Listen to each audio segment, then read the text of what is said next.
Mary Ann Coconut has lived in Napranum for 70 years, but it's in the last few that she's witnessed powerful transformation. For a start, with child safety, we had children in the safe house, but we haven't got any children there now. So the parents are, looking after their children. There's still domestic violence, there's still youth disconnect, but the change, not only in real terms, but the community's perception of itself has been a change, and it's going to take time. But in 2 years, it's not rose-tinted at all. It's real. You can go and see it for yourself.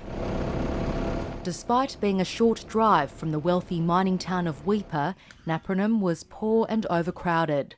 3 years ago, the community developed its own 10-year vision with the help of consultant Annalise Jennings. She says it's since created at least 40 new jobs, got young people into training, built infrastructure including its own homes and a daycare centre, and there have been fewer adults going to court. There was almost a sense of what's the point. But what I see now, gosh, it's viable. People are excited, people are happy. The sports oval is full of families and kids. There's a new buzz. There's a new buzz in the community. That's what I'm really feeling. And it's evidenced by the amount of infrastructure and buildings that are coming up around the community as well. A key part of the plan has been about creating real economic opportunities for the community. The council entered into a joint venture to take on government construction contracts, and it's now built more than 30 social houses, this brand new supermarket and many other buildings, all while training local people to become tradesmen. Earlier this year, local workers built the very first war memorial in an Indigenous community. They're now renovating the Civic Centre, building new council chambers, more houses, a library and art gallery. We started to engage with the people and then and with government, of course, and the jobs started to roll in and the investments and everything else. Our people started to say, hey, this is great, this is, I'm busy, I'm working, and the whole social life within the community, the fabric changed. The understanding that there's happiness again in the community. It just adds to the whole kind of person you want to be, really responsible at work and home. And I'm here for the long run, and eventually I'll be moving up to a project manager role and managing those under me, and all of us put together working with each other. It's just, as you can see, the evidence of our hard work and cooperation together. It's really good and really fruitful, as you can see. What's happening in Napranum is part of a wider push by the Queensland Government to transition public services like construction and maintenance and primary health care to Indigenous communities. People keep saying to me there's no economy in these communities, and I think this was one of the things in the Forest Report where it was recommended that people be taken from the community and offered work somewhere else. There's a huge economy in these communities just in what we spend as a government.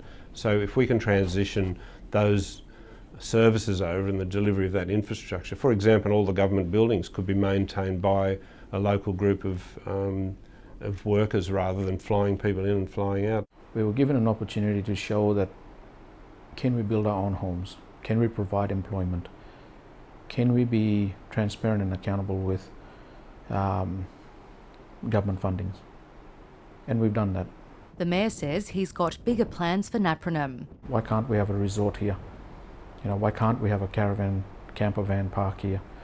Why can't we have a hardware store facility out here? Why can't we have a smash repair? Why can't we have businesses out here that can employ our people? We're wanting to have a complete paradigm shift, and cause our people to say, hey, we have value, we are people, and we have the right to live as normal Australians and be a town, not just a fringe dweller.